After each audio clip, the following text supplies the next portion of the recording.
right, welcome everyone to Grandmaster's Choice today. I am Women Grandmaster Thalia Cervantes. And the topic that I wanted for today is what it means to commit to a move, in the sense that maybe you're at times, playing a game in which you're not sure whether it's the right moment or not to commit to a sacrifice. You have to first, get some intuition, some feeling for it, then you have to calculate everything out. You're not sure, there are nerves. So this hopefully will work as kind of an aid to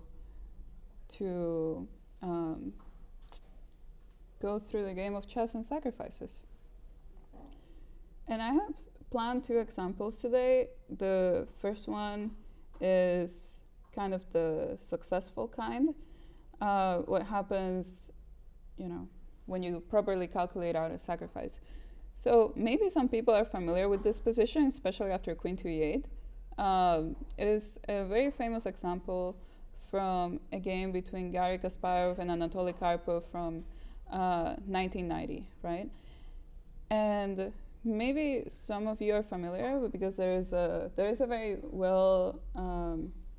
well-made interview for Kasparov in which he describes his thought process during this game. So I kind of just want to start by evaluating this position, kind of asking what's your natural instinct? What would you do here with the white pieces? Who do you think is better? Why?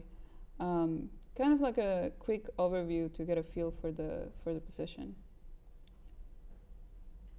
What do you think? Like if you were playing here, would you rather be white or black? And why? And what would you do? I'd rather be white. How come?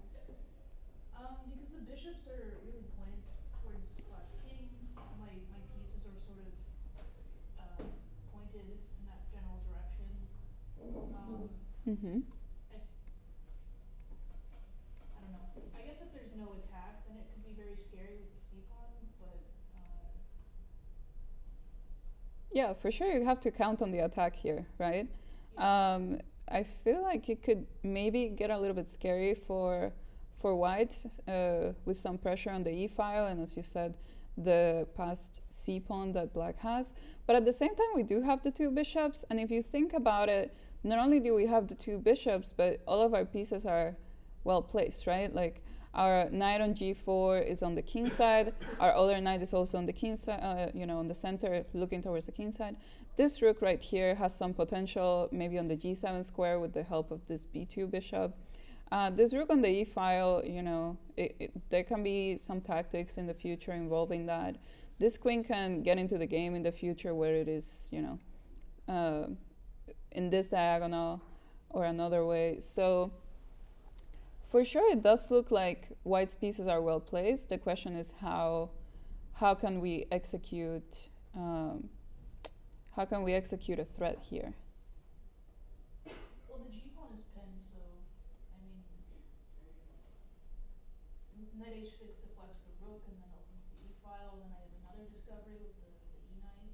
Mm-hmm. I don't really know exactly where I want to put my knight, but Okay, so you want to play knight h6 without much thought because it just looks right. it just looks, yeah. Yeah, that's kind of what Kasparov said too. He mentioned that, he looked at knight h6, he calculated a few lines, and then he realized, okay, this looks good enough, and then he plays knight h6, and while Karpov is thinking, he's unraveling all of the different variations, right? So, like I was mentioning earlier, a lot of the white pieces are already placed, right? And they look like they're ready to start an attack on the king side. And the reason why this knight takes h6 move, even though it looks so out of nowhere, makes so much sense at the same time is because white definitely has more attackers looking into the king side than black has defenders, right? So in this position, knight takes h6. Did you guys consider this move maybe? No? It's kind of it's a very out there, it's a very out there move, but like, we're always looking for checks, captures, and threats, right? So even if it looks a little bit silly, knight takes h6 is a move that we need to consider. And as we were saying, so the g7 pawn is pinned. So if Karpov is going to recapture in this position or accept the sacrifice, then it has to be with this rook, right? Rook takes h6. This is not the move that happened in the game, but we're going to talk about all of the different complications that happen from this move, right? And as we were saying, since the rook is no longer on the e file, we have potential for discover threats with knight takes d6. It might not be easy at first to calculate everything out, but it is very beautiful, all of the different continuations that happen. For example, let's say queen d7, probably the one of the least challenging responses that black has. How can we keep going, right? And this kind of brings it back to my point of today about committing to a move.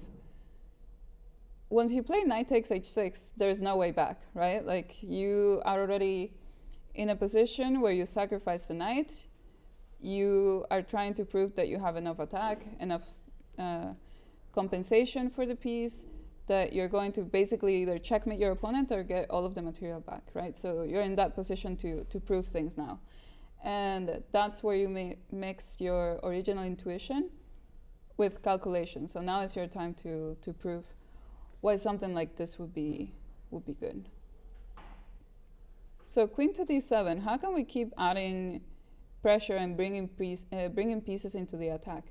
Because it is true that we have some attack on g7, but for now black is defending quite well. So what can we do?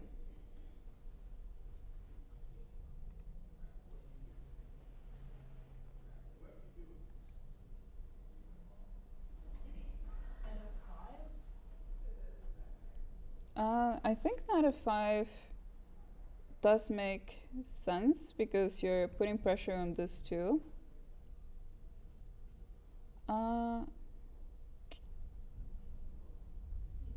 Let's see what could be a problem. Maybe just rook h7, which looks a little weird, but somehow everything is defended.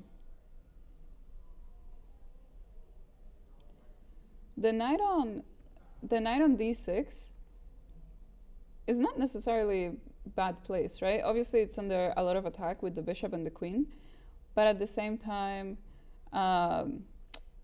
if we keep making threats and if we keep going with tactical ideas, this knight can become really dangerous on d6. Okay, so rook g6.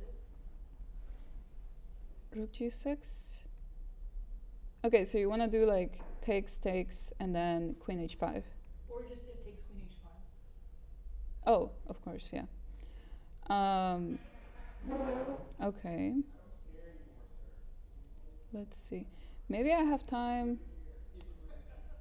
I'm not sure, but maybe I have time to play c3 and block this bishop. Yeah, the reason I liked knight f5 was because then I could take on c3. Then you can, Yeah, I forgot. Yeah, I mean, if you play, mm-hmm.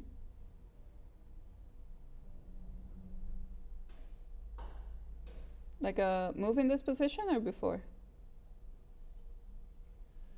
I'm just looking at it. If you play c3 there to block the bishop, white still has rook to h6. Right. And then after pawn takes, you have queen to d4 check. I'm wondering if that's giving anything. Well, yeah, good thing is that I have bishop g7 now. Yeah. And then this is still It's still blocked. a problem. There's a much more creative move that Kasparov has in this position, actually. And again, it kind of involves the basic principles of chess with some high-level calculation, right? Which means that we already have enough pieces in the attack, but we need to make sure that we always keep making threats and adding on attackers. One piece that is not part of the attack right now is this queen, right? and we need to get her involved somehow. Okay, so just queen d4 or? Queen I d4. like queen to d2. Ah, queen Queen d2 or queen c1, d2 or queen d4. But then there was c3. That is and true. That ruins everything. At the same time, you also have to consider like capturing here on d6. So like for example, queen d2, let's say. I think there's enough time to Right. take. Yeah. And same with queen c8. Or maybe take with the queen too. Queen d4. Queen You're still, d4. I still mean, I don't like queen d4. c3 if you play queen d4. That is true. There is c3. I can't take here because of queen h4. But I can try to block this diagonal for sure. We don't want to give our opponent time to try and counteract our threats. There is a really really powerful move in this position, queen to g4. And you might be wondering, well, why would I ever want to trade queens in a position where I'm attacking? And you know, I just also sacrifice the knight, so it doesn't really make sense to trade queens. But there's a deeper idea behind it, right? The queen is coming to g4 with an extra threat here on g7. So this queen has no time to take here on d6. And at the same time, this queen on d7 has to do something, right? Because it's under attack. So what happens after queen takes g4? Knight f7. Right, so there is an intermediate move, knight f7. Taking back on g4 wouldn't really do anything, and you end up losing the knight on d6, but that's the key idea. There is this knight f7 move, very tricky. And after king g8, there is actually a very beautiful sequence with knight h6, pawn takes, rook takes g4. And it is true that the queens are off the board, but it doesn't mean that black's problems have gone away, right? So king is forced to go to f7, then bishop g6, king g8, and you can have many discovered checks with the bishop, I guess, but the most effective is bishop to f5, king f7, bishop e6. It's beautiful how the two bishops keep working together, right? This king will never find a safe spot. The king can go to e7 or e8, but then we have bishop d5, king moves again, and bishop takes b7. And white manages to get into an endgame with a rook up. And the position is completely winning. So there is this really beautiful move, queen to g4. Very nice idea with the intermediate check of knight f7. So that's what happens if queen to g4. If queen d7, queen g4. There is also another response with queen to h5. Maybe trying to trade off queens on black's terms. But there's another really strong move here that white can do, and it has to do with distraction. We want to distract this queen as much as we can. And at the end of the day, queen to h5 doesn't really pose any threat, because if queen takes d1, we still have the knight f7 move, right? So how can we keep making threats as white and improve our position?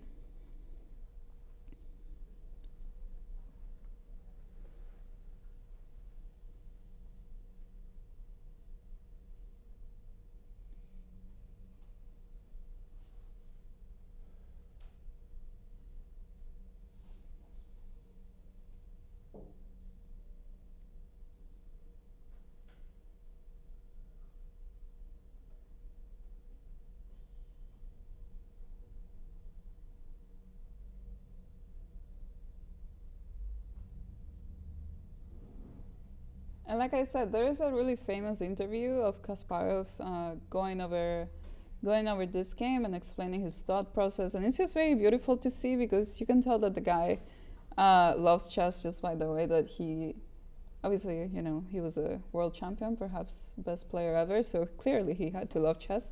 But he's very expressive during this interview, and he shows a lot of fondness for all of the variations that he talks about, this one included.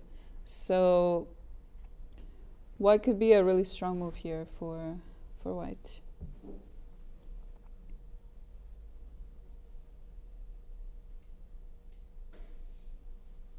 And like I said, there is no way back because you already started the sacrifices. So by this point, you can, you can give up your whole house, all of your pieces, as long as the threats keep coming. So. Okay, how about Rook g5. This is actually the strongest move, and it's really, really beautiful, right? Because so many pieces are hanging in this position, right?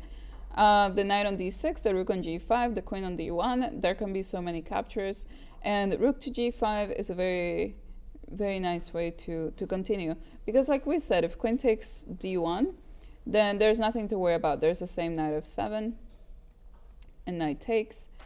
And there's no actual challenge in the position. King to h8, rook takes d1, and then maybe the only inconvenience here would be c3, since we're getting into an endgame where white is up an exchange, but this pawn on c3 is very dangerous. However, there is still the fact that the queens are off the board. This is something very important to keep in mind in general. The fact that the queens are off the board doesn't necessarily mean that there's no danger to a king, right? And in this particular case, black's king is still in danger. There's one winning continuation, one winning idea here, and then it's lights out.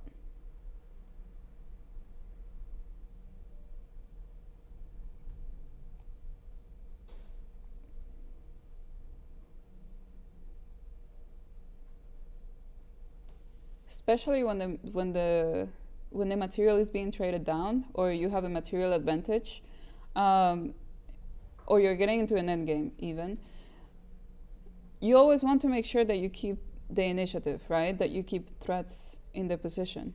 The fact that pieces are coming off the board doesn't necessarily mean that the position is dull, right? And this is a great example of that. So what about knight to f7? Right, knight f7, and then the king has to go to g8. Bishop to g6? Yeah, bishop g6, and then all of a sudden, black is in a lot of trouble. If c takes b2, rook h5, and there's no way to stop rook h8, right? The king is simply stuck. And if you think about it, like a lot of the black pieces are on the queen side, right? On the complete opposite side of the board. Doesn't matter that they have so many pieces, they're not really doing anything to help out this king, right? So that's something very important to always keep in mind as well when you're developing an attack and you're not sure if it's working, if it's not working, if the sacrifice is going to bring a win or not. Always keep in mind, once you cut the board in half, how many pieces are on the side where the opponent's king is, right? If they have enough defenders, enough pieces on that side ready to go and take care of the threats, then that's great. If they don't, then you know that it's going to take a long time for the opponent to bring all of their pieces to the aid of the king, right? And this is a good example of that. None of the black pieces can help out. So this is a very beautiful variation. And like I said, Kasparov was kind of unraveling all of these lines as it was Karpov's moves.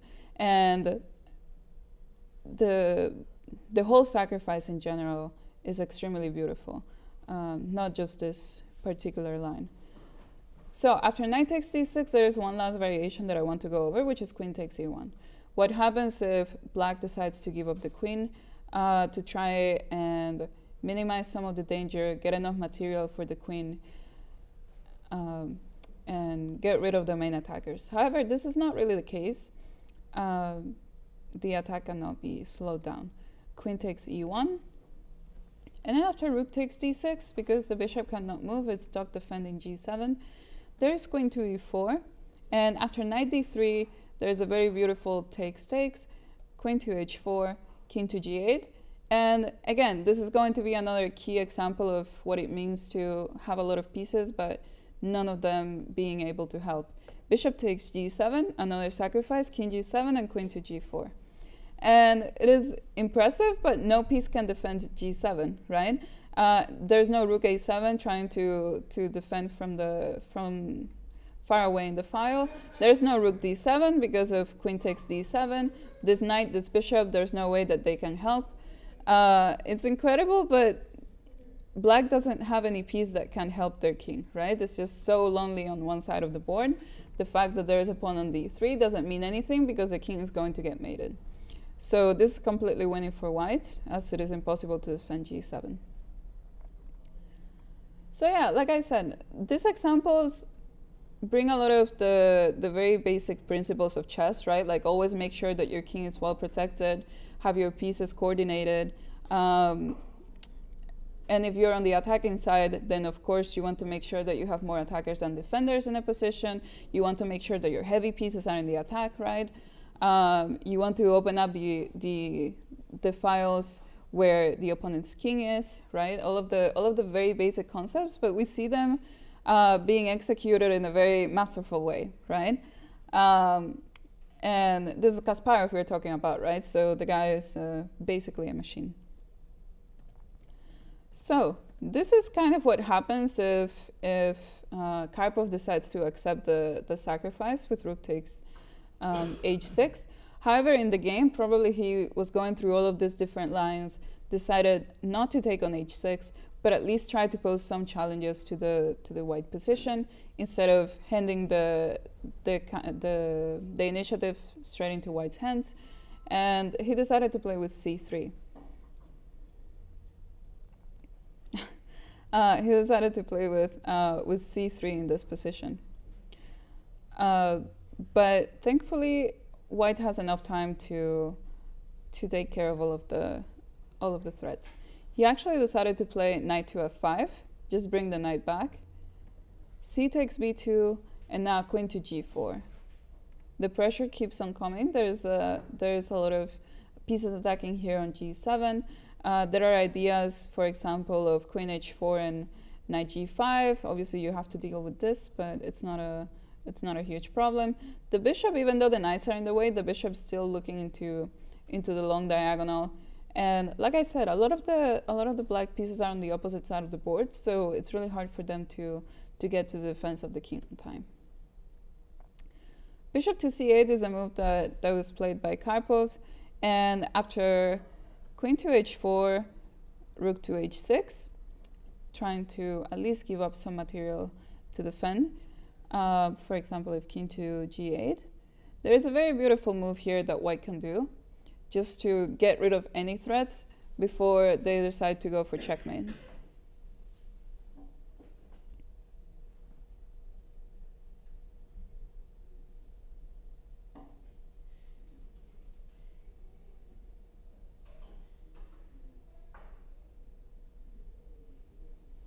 Also, we have a comment in the chat referencing my game against Nepo today from Title Tuesday.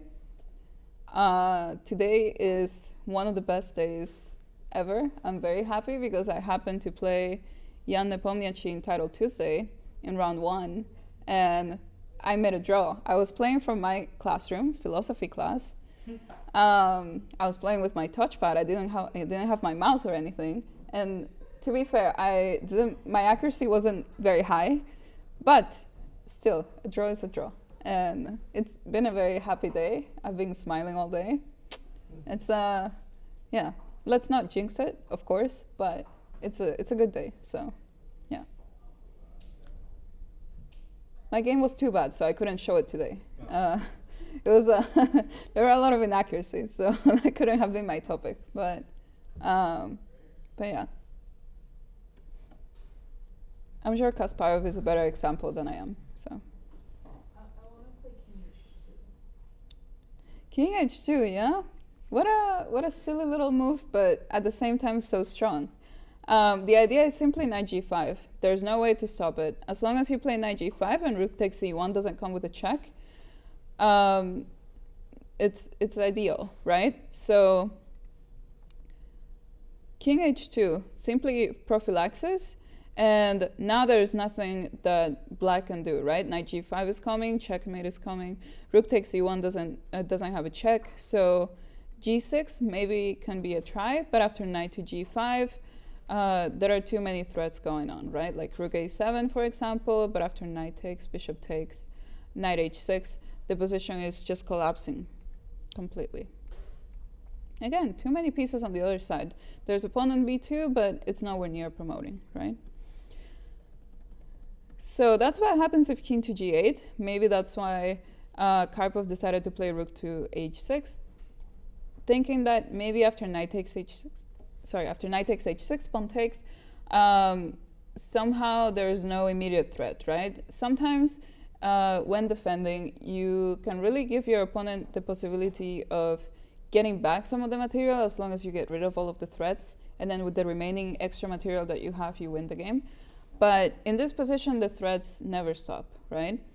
However, we have to do something about this. And just to make sure that all of our pieces on the next turn are ready for an attack and completely destroying the black position, once again, we have this king h2. Just so that when we move the knight, there is no queen takes e1 with check. And the game is pretty much won already. Queen to e5, knight to g5, very serious threats. It's almost impossible to stop everything at the same time. There's knight f7, there is pressure here, h6 is always a problem. The idea of queen e4 in some positions to get into h7. The position is just way too open. The fact that the bishop went back to c8 doesn't help because it also caused some coordination. But there's no way that black can defend everything at the same time. Queen to f6 was played, rook to e8, again, thanks to the lack of coordination that black has.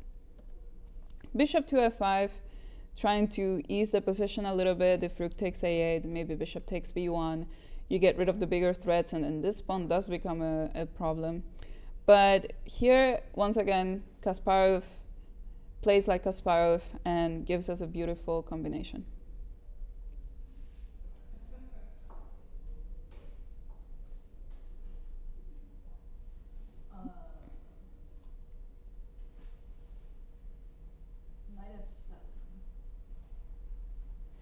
Knight f7, so knight f7, and then after queen takes, queen h6. I think I am, well, bishop h7. Maybe I'm not on time to play bishop h7. Because then takes. Wait, no, I am on time, I think, yeah? Play takes, and then maybe it works. Thankfully, after the bishop moves, I have this. So, there might be rook g8, but then for sure, black has enough pieces for the queen. You're close. You're close, though. Maybe wrong move order.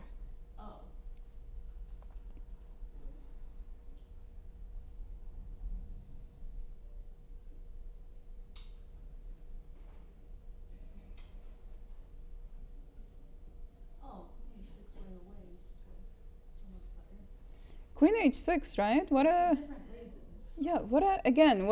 beautiful move, right? Like the rook on e8 prevents the bishop from taking.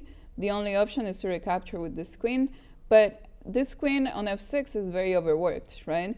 A lot of times, obviously this is a very particular case, but a lot of times we talk about how the queen is an active piece, right? It doesn't really serve the role of protecting things. The good thing is that it can be used to defend the position in a lot of different angles, but we can also use that in our advantage, right? And in this case, we're using the fact that the queen on f6 is overworked to distract it and then take control of one of the squares it stops defending, right? With knight to f7. It's a very beautiful fork, but we're not focused on getting the queen back. We actually have bishop takes f5, right? And this is how the game continued. Again, clear example of white having less pieces than black, but what matters is how beautifully coordinated they are, right? For the whole time that we have been looking at this game, the rook on a8 hasn't done much, neither have the knight on d5 or b5 or b4. And the two bishops, even though we sacrificed the dark square bishop, have pretty much sealed the game in white's favor. The only move here is queen to g6. And Garry decided to take with the bishop. He actually expressed a lot of regret in not taking with the rook on g6 because it's pretty much lights out here. The rook is going to move somewhere along the g file in the next move, and it's going to be checkmate, as you know, the rook, bishop, and knight control all of the squares. So something like this is not possible, it's simply because the rook goes back. But bishop takes g6, as was played in the game, is also completely winning. King to g7, and then after a few moves, rook takes a8. Thankfully, the b1 square is covered. Bishop to e7, rook b8. Bishop d5 takes bishop. Bishop e4 takes bishop d5. And after knight takes d5, rook takes b2 is coming. So here, actually, Karpov decided to resign. And essentially what happened was that even though Karpov had so much material, because of the attack, he had to give everything away, right? Or like everything was captured along the way. Which is very, I guess, I don't know, I find it humorous. But it kind of shows the strength of an attack, right? And even from this position right here, that looked maybe unassuming, Kasparov definitely tuned into his, intuition, maybe his killer instinct. Something was telling him that there was some sort of combination here, right? Some promising variation. And again, it all ties back to the fact that White has all of their pieces looking into the king side, ready for anything that can happen. Meanwhile, Black's pieces will take a long time to even get involved, right? Any questions about this example?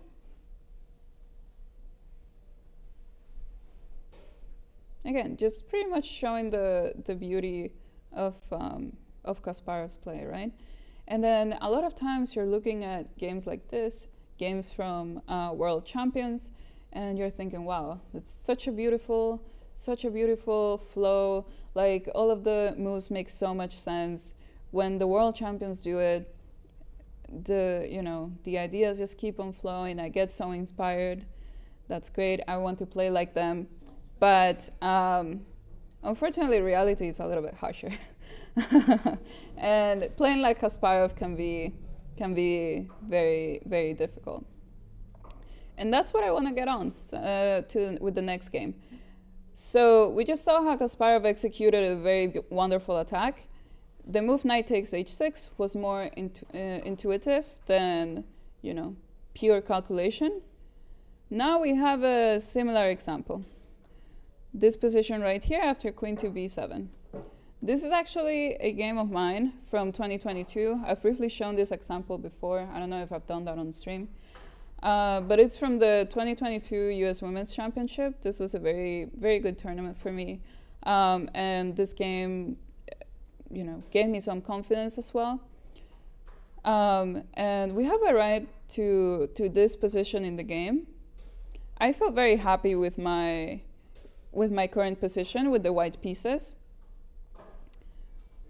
We can take once again like a quick look to analyze and evaluate what's going on. So what do you guys think? Would you rather play with the white pieces, with the black pieces? Why? What move would you play in this position? And you were white? I was playing with the white piece. I'd like to play with white. Well, you're right. I mean, again, you've got all of White's pieces except the king rook pretty active already against the Right. black king. It's almost done. Yeah, there are so many ideas that can arise from this position, right?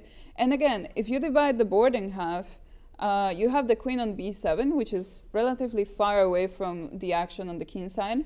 The bishop on c5 might not be able to be a defender.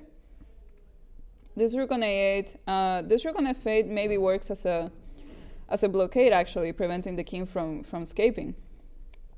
So certainly it feels like there is something here. So if you just had to make a move in the next 10 seconds, what would you play here as white?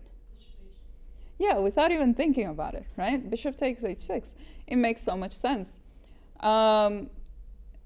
So when the position happened over the board, I was just thinking, okay, how does it not work? Bishop h6, it just makes so much sense. I was about to play it like within 5 minutes of my opponent making her move. And then the more I thought about bishop h6, the more I started calculating variations. I couldn't find a clear path. And then that led me to a rabbit hole of thinking for 30 minutes. And then eventually I decided not to play bishop takes h6. But it just looks so natural, right? Like it just looks like it should work. But I was afraid of committing to bishop h6 because I just could not calculate everything out. So I think we're going to start off with this move because it's just what makes the most sense. Bishop h6, right? Of course, black has to take. There's no other way to go, right? So what can we do here? Rook takes h6. Rook takes h6, the idea is to attack this knight and potentially threaten h7 at the same time. However, there is a very interesting move here that black has, which is queen to e4. And it poses a lot of challenges because it's offering a queen trade, e5 is hanging, you don't have time to capture here on f6. It's actually a little bit dangerous. So this was actually a move that I was quite concerned about because, for example, if rook takes I just showed a move. If rook takes h6, let's say like bishop to e7, then knight to g4 is actually very strong. And I don't think there's a clear way to get out of this as black. But if queen to e4, then, there are a lot more challenges for white. Another idea that I had in this position, which I guess we can start off with, is either queen d2 or queen c1. This was another very basic idea. It's a very common theme. Instead of the rook on h6, you would want the queen, right? So you can try to bring the queen over. Queen to d2. Let's say queen c1, just to make it pretty. Queen c1. This was my original idea. I think both of them are equivalent to one another. So I want to get my queen on h6, and I want to checkmate on h8. It's very simple. Also, if I get my queen to h6, I have this idea of rook g3, and it pretty much looks unstoppable, right? However, there is this move knight to h7, and then the only move that I considered in this position was queen takes h6 because it just looks very natural. And the more I analyzed this variation, the more confused I got, right? Because again, it looks like it's so close to working, but I could not confirm it with like pure calculation. So if f6, which is the most natural way to continue, rook to g3, again, makes a lot of sense. King to h8, knight g6, knight to g5, and then in my head I was thinking, h4. I'm going to get my piece back, but at the same time, black can get rid of any of the threats after. Black can get rid of all of the threats after the move queen h7, and the thing is that there's no way for me to escape with my queen, so I'm forced to take. And then this, I was thinking about it in my head. What's that, like 7 moves in? I was thinking about this position in my head, and I was like, well, it's just an end game. I'm not better here. The position is about equal. And I was a little bit concerned with like my knight on e5 because it has to move. Pawn on h6 is hanging. So I just did not really think that it was, that I needed to put in all of my effort to get this payback, right? So Is this what you guys were considering? Because I feel like all of the moves that I was playing with white make a lot of sense. Like queen takes h6 makes a lot of sense. However, it's actually an incorrect move. It's actually an incorrect move. But like I said, you know, queen c1, queen h6, that was my original idea. I thought about this position for a long time. I also thought about rook h6 as we were talking. I was trying to come up with so many different ways of making this sacrifice work. And then sometimes I was thinking, okay, I found the right variation, and then I would find a refutation for black. And sometimes you're just sitting in front of a board and then you don't realize that you just spent 30 minutes, right? Because there is just like so much richness in a position, and then you just get a little bit too into it. We try to play like Kasparov, but then reality hits us, right? So actually, there's a very, very cool idea.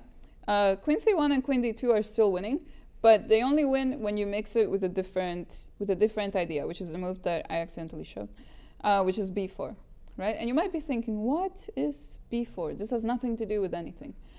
I actually did not consider this move in this position, but the idea I did see. I was trying to play around with it, but somehow I just didn't, you know, mix the two plans together. But b4 is very interesting because before we jump right into the threat, we want to make sure that all of the opponent's pieces are as uncoordinated as possible. We want to completely disrupt any coordination that the pieces had, make sure that they are in squares where they can fall off, right? Where they're not protected, where they're weak. And at the same time, b4 opens a very important diagonal. So we're going to see what happens. First of all, if bishop takes b4, because it's the most natural move here. Queen to c1, still going for the ideas on h6. Knight to h7, just like we saw. But now rook to g3 is very important. Knight to g5 doesn't really do anything. You can even play h4. Probably you can sacrifice as well, but just h4. King to h8. And now is when the idea of b4 comes to light. What can we do now?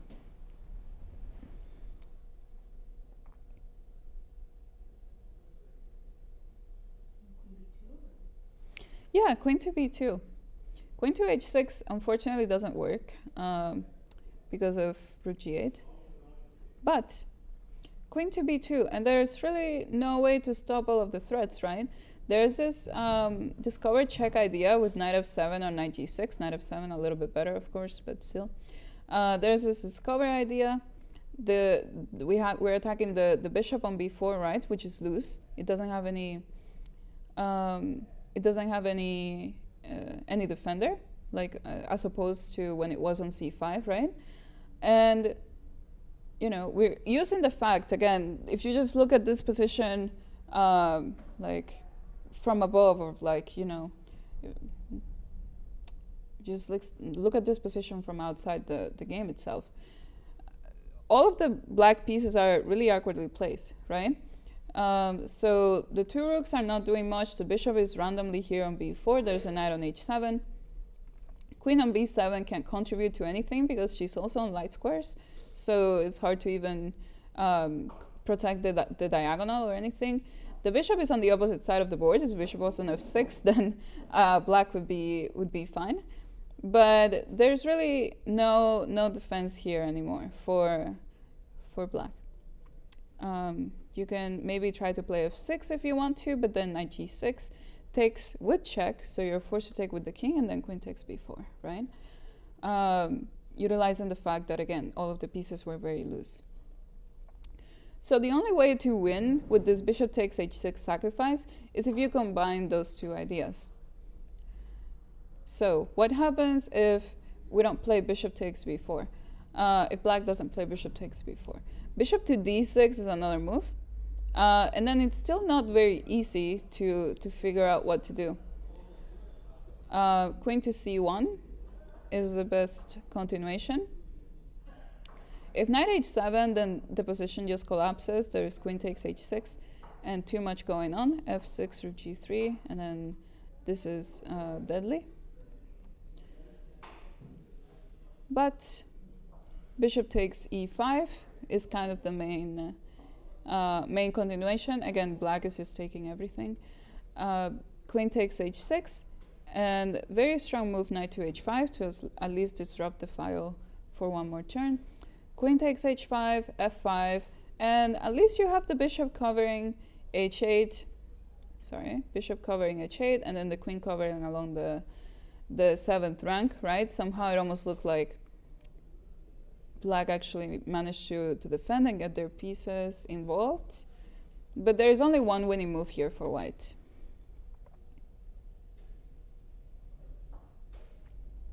And if you pay attention to the position, this move suddenly becomes very natural.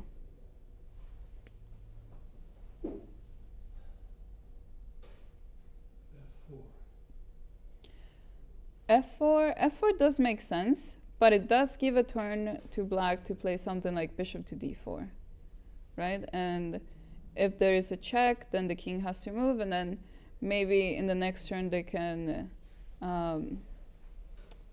can start defending somehow, maybe like rook f7.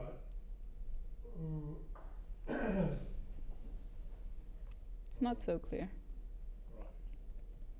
We can do the threat in a different way.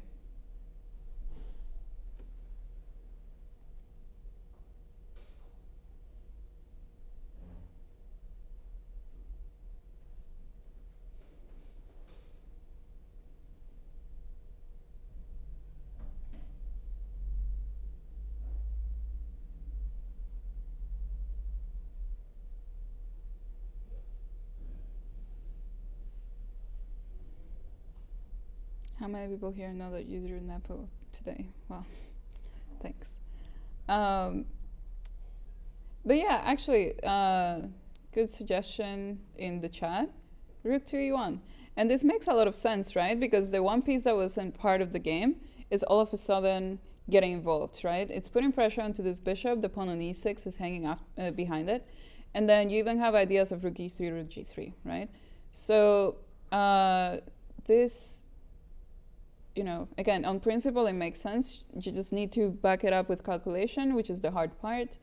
But a lot of times, we just say that if the move is pretty, you know, it probably works. At the same time, ugly moves, they tend not to work. But obviously, everything needs to be calculated. Rook to e1, and then, for example, if something like bishop g7, then there is no way to escape all of the threats. Queen h7. King f7, rook g3, rook g8, and queen g6, and then the pawn on e6 is hanging. Everything is collapsing. So again, if the bishop goes to f6 to try and cover, you do have rook takes e6. I'm pretty sure that's winning. You also have rook e3, I guess, with this idea. I assume that this is winning for sure. Because there is just no way that this king is ever going to find shelter, right? Like all of the pawns are gone, the king is not escaping to the other side of the board, the position is just collapsing. So this is what happens if bishop d6, and then lastly, if bishop to e7, then all of a sudden there is no longer a control that the queen can have on the 7th rank. So after queen to c1, similar to the line that I showed at first, knight h7, queen takes h6, and then there's no longer the f6 that we were seeing, right? Like f6, rook g3, knight g5, h4, queen h7. Remember we were talking about that line? Well, it doesn't exist anymore because there's no coordination, right? So it's impressive, but either the bishop goes to a worse square, or we can capture it because it goes to a square that it can't be defended, or it completely disrupts any connection that the black pieces have to try and defend, right? So this move b4 all of a sudden is very, very, very disruptive to the black position. It is the move that I missed. I briefly saw the idea, but somehow I wasn't able to connect all of the strings. But again, it just goes on to show, right? Like sometimes you have good intuition, you know that a move is going to work. What matters is to calculate everything out, right? If you're able to do it, then congratulations, you can go ahead and do your sacrifice. Sometimes it's a little bit harder than that. This is a more human example of when it's hard to commit to a move, because if you play bishop h6, there's no way back, right? Like if you decide to make a sacrifice, then you really have to prove afterwards with your moves that there is something. And in this particular case, I just wasn't able to calculate everything out. But at the same time, hey, this is why in chess we're so adamant about working on tactics and calculations, solving puzzles, improving your killer instincts, your intuition, all of that, right? Like how sharp you are, how fast you can see moves, how to control nerves, everything. So, yeah, this was a very nice idea. Just to briefly show, in the game I didn't go for it, but what ended up happening was very funny. I decided to play queen to c1 first, after thinking for a long time. This move is like about equal. It doesn't bring the same power that bishop takes h6 did. But after queen to c1, my opponent played h5, which is a very unexpected move. I was expecting something like knight to e4. And then there are some complications, but black is fine. And my opponent played h5, and I was like, okay, well, h5 doesn't really improve black's position in any way. So I'll play bishop h6 now. And it's a very strange idea, because bishop h6 no longer takes a pawn. It's just a very strange move. At least I am threatening rook to g3. That was my plan. Or even bishop to g7. But this tournament was also broadcasted with, live commentary from very strong chess players. So I was just thinking, wow, what are they saying about my game? Because I didn't play bishop h6, but I do it like 2 moves later. And yeah, the game actually ended up being good for me either way. I just want to showcase if g takes h6, queen takes, and there's no way to stop all of the different threats. But my opponent played knight to e4, which is the best move in the position. Rook takes h5, f6, knight to g4. Thankfully, if takes, I have knight takes h6. And again, the position is kind of collapsing. King g7, there's this very strong knight to f5, takes queen h6, and then after a few checks, I managed to skewer the queen. Very beautiful. Again, lack of coordination, that's what happens. Queen f7, though, is what my opponent played, rook h4. And here, queen g6 was important. After queen g6, bishop e3, rook a d8, and then here we just play a normal position. Black is down a pawn, but all of a sudden my rook on h4 is very awkward because I no longer have an attack, right? I have to start retreating my pieces. It's kind of imbalanced, very unclear, but computer says about equal. However, here my opponent played rook f d8, and again, the position is very difficult to hold because we're both also getting into time trouble. But just to close it off, again, I'm not going to miss a second chance, right? Bishop g7. Bishop g7, and then the thing is that if the king decides to take, queen h6, and queen h8 is checkmate. And if queen takes g7, knight to h6, king to f8, king is forced to run away. Rook takes e4, right? And again, this king is not going to find any shelter. I have broken through the defenses. My knight on h6 is completely fine. It can always go to g4 if it needs to. And then I also have a very deadly threat. The game went on with e5, rook g4, queen h7, rook g8. And then after king e7, I have the very beautiful rook g7. With the idea that after takes, which is kind of the only move, knight to f5 and a fork, right? This was kind of the last, the last tactic of the game. After this, I was able to, I think the game obviously went on something like this, and then I was able to transform my advantage very easily in the endgame, especially because I have some pass pawns as well on the other side, and the king is just so weak. I can control all of the light squares with my queen. It was a very smooth conversion later on, and I went on to win the game. But yeah, so this is just, I wanted to show kind of like a side-by-side example from, a game where, white decides to commit to knight takes h6, go for sacrifices, and then figure it out with calculation, work through it along the way. Although in reality, it can be very difficult to like I said, commit to one move, and then again, calculation is needed. Sometimes there are nerves involved, and then you're not sure what to go for in a position. But as a closing remark, I do want to say, if your intuition is telling you to go for a move, then you should go for it. It also makes it very difficult for the opponent to defend, because practically it's easier to be on the attacking side, right? It's easier to have the initiative than to be the one defending, because then you do have to be very precise, right? So these were two interesting examples. Kasparov, obviously a genius. Me, I don't know about that. But it's just an interesting side-by-side, I thought. So with that, I think we're kind of closing for today, as long as there are no more questions about these two examples. Right? Then we're good. And I hope that you guys get the courage now to do all of your beautiful sacrifices in your own games. Yeah? So yeah, thank you so much for being here.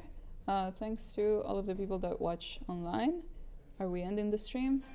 Are we going? Whenever you say bye.